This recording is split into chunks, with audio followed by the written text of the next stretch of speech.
হয় শিৱসিংহ ৰজা শিৱসিংহ আৰু অম্বিকা কুঁৱৰী যেতিয়া আছিল তেতিয়াৰ পৰাই চলি আছিল।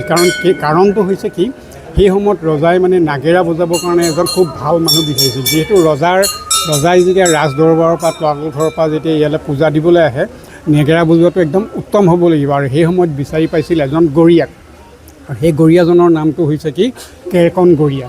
আৰু কেৰকন গৰীয়া ইমানেই ধুনীয়া আপোনাৰ নেগেৰা বজাইছিল, ৰজা যেতিয়া পূজা দিবলৈ যেতিয়া আহে, কেৰকন গৰীয়াৰ নেগেৰাৰ নৃত্যৰ এটা আলয় এটা ৰজাৰ আৰু ৰাণীৰ গাত সৃষ্টি হৈছিল গ'লগৈ। তেনেকৈ দুদিনমান নেগেৰা বজোৱাৰ পিছত এদিন ৰজাই ক'লে, কেৰকন গৰীয়া, মই সোমাওঁতে তই যেনেকৈ নেগেৰাটো বজাৱ, ওলাই যাওঁতেও তই ঠিক তেনেকৈ নেগেৰাটো বজাব লাগিব, যাতে মোৰ তলাতল ঘৰলৈকে অৰ্থাৎ মোৰ কাৰেঙলৈকে মোৰ গাত যেন সেই নৃত্যৰ লয়টো যেন থাকেগৈ। সেইমতে বজাইছিল। আৰু ৰজাই দেখিলে যে এই কেৰকন গৰীয়া যথেষ্ট বিশ্বাসী, সেইকাৰণে ৰজাই ইয়াত এই দৌলত তেতিয়া ধন সোণ আমাৰ যথেষ্ট আছিল। সেইখিনি এই দৌলটোৰ তিনিওটা দৌল তদাৰক কৰিবৰ কাৰণে, মানে চোৱা চিতা কৰিবৰ কাৰণে ইমানবোৰ মানুহ থকা স্বত্তেও কেৰকন গৰীয়াক দায়িত্বটো দিছিলেগৈ। আৰু যিহেতু কেৰকন গৰীয়া এজন ইছলাম ধৰ্মাৱলম্বী লোক, তেওঁক এতিয়া কি হ'ল, ৰাণীয়ে বিৰাট ভাল পালে, ৰাজয়ে বিৰাট ভাল পালে বিশ্বাসৰ কাৰণে। তেতিয়া তেওঁলোকে দুৰ্গা পূজাৰ বৰ বুলি প্ৰথম ছাগলীটো সেই কেৰকন গৰীয়াক দিলে। আৰু সেই কেৰকন গৰীয়াক দিয়া সেই পৰম্পৰাটো আজিও শিৱসাগৰবাসীয়ে দৌল উন্নয়ন কমিটিৰ জৰিয়তে অখণ্ড ৰাখি আছে। ধন্যবাদ।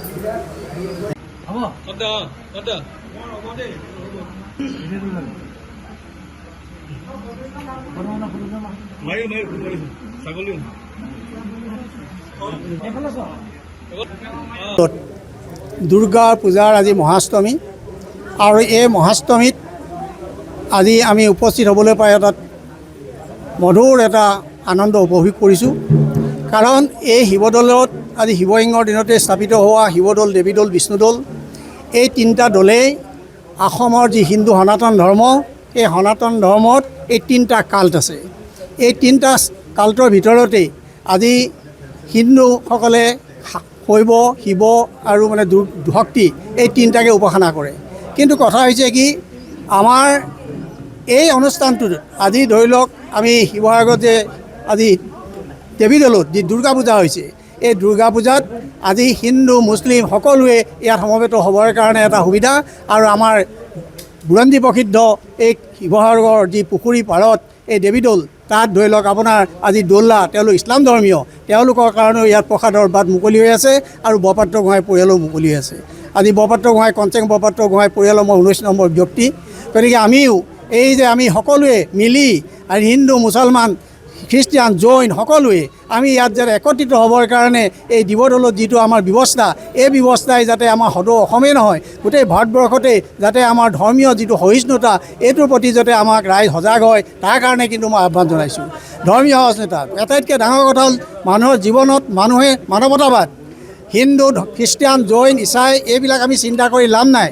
আমি হ'ল কি সকলো মানুহ, আৰু সকলো মানুহ ঈশ্বৰৰ সৃষ্টি, আৰু সেই ঈশ্বৰৰ যোগেদিয়ে আমি অন্ততঃ এই যে পৃথিৱীখনত আমাৰ যাতে শান্তি সম্প্ৰীতি অটুট থাকে। আৰু এই মানৱতাবাদৰ যি জয়গান আজি দল শিৱসাগৰত গাই আছে, এই মানৱতাবাদৰ জয়গান তাতে ভাৰতবৰ্ষত এই যে অকল আমাৰ হিন্দু মুছলমানৰ মাজত বিভেদ এইবোৰ সৃষ্টি কৰিবৰ কাৰণে যিবিলাক ব্যৱস্থা কৰিছে বৰ্তমান চৰকাৰে, এইবিলাকক কিন্তু মই দুৰ্ঘোৰ প্ৰতিবাদ কৰিছোঁ।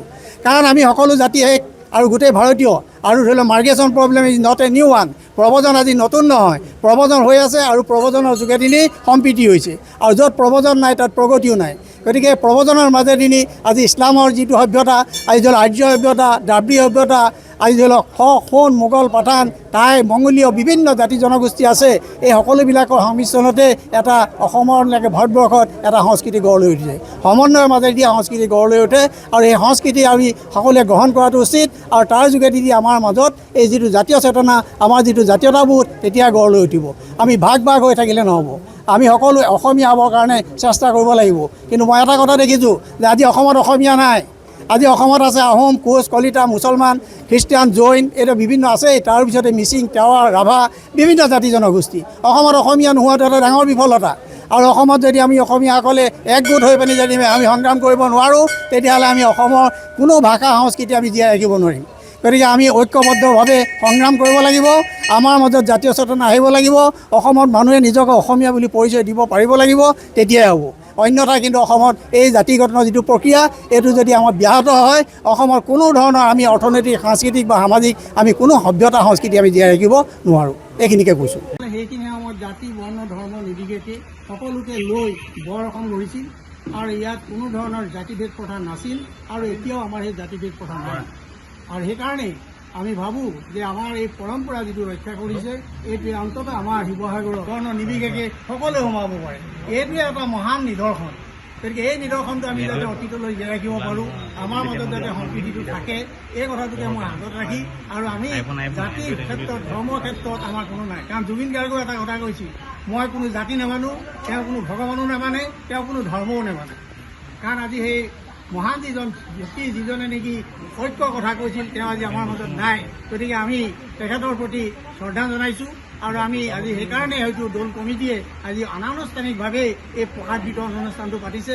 তাৰ বাবে মই তেখেতসকলক শলাগ লৈছোঁ আৰু আমি আশা ৰাখিছোঁ যাতে আমাৰ এই সাতাম পুৰুষীয়া এই শিৱসাগৰ জিলাৰ যিটো আমাৰ মানে সম্প্ৰীতি, এইটো যাতে সদায় থাকে। তাৰ কাৰণে মই সকলোলৈকে গৈছোঁ।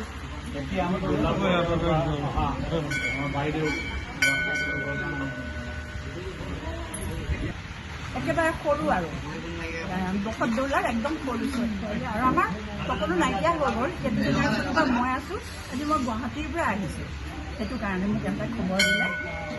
যিকি নহওক এইটো মই বহুত গৌৰৱ কৰিছোঁ, যথেষ্ট গৌৰৱ কৰিছোঁ। মই আহিছোঁ গুৱাহাটীৰ পৰা আজি, কিয় আজি দেৱী দলৰ প্ৰসাদ ল'বৰ কাৰণে। আমাৰ চবেই জানি সেইটোও কৰা গৈছে। মই তেখেতলৈ মই এইখন মঞ্চৰ পৰাই শ্ৰদ্ধাঞ্জলি জনাইছোঁ। যদি তুমি য'তেই থাকা শান্তি মনবোৰ চবৰে বেয়া হৈ আছে, জানো সেইটো ক'ব নোৱাৰে। আৰু এইটো পৰম্পৰা আগৰ পৰা আমি তেতিয়াৰ পৰা সৰু আছিলোঁ, তেতিয়া নোহোৱা হৈ গৈছিল। তাৰপিছত বছৰৰ পৰা আকৌ আৰম্ভ হ'ল। প্ৰত্যেকবাৰে মই আহিব পৰা নাই, যদি মই ফটো দেখিছোঁ বা মই আপোনালোকলৈ থেংকছ জনাইছোঁ সদায়, তেনেকৈ মই সদায় কৰি আহিছোঁ। কিন্তু আজি মই যে আহিব পাৰোঁ, মই তাৰ কাৰণে বহুত গৌৰৱ অনুভৱ কৰিছোঁ। আৰু সেইকাৰণে মানে আমি তেতিয়াৰ পৰা নেগেৰা বজোৱা, আমাৰ ঘৰত তাবলা এটা বজাবলৈও কোনেও নাজানে, কিন্তু তথাপি আমি যে এইখিনি পাইছোঁ আমাৰ কাৰণে যথেষ্ট।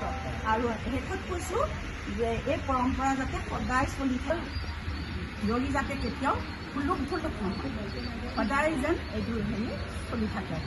আৰু শেষত মই আপোনালোকক সকলোলৈকে আৰু এতিয়া আমি আমাৰ দেৱী দলৰ পুৰোহিতক আমি প্ৰসাদৰ শৰাই আগবঢ়াবৰ কাৰণে অনুৰোধ জনাইছোঁ।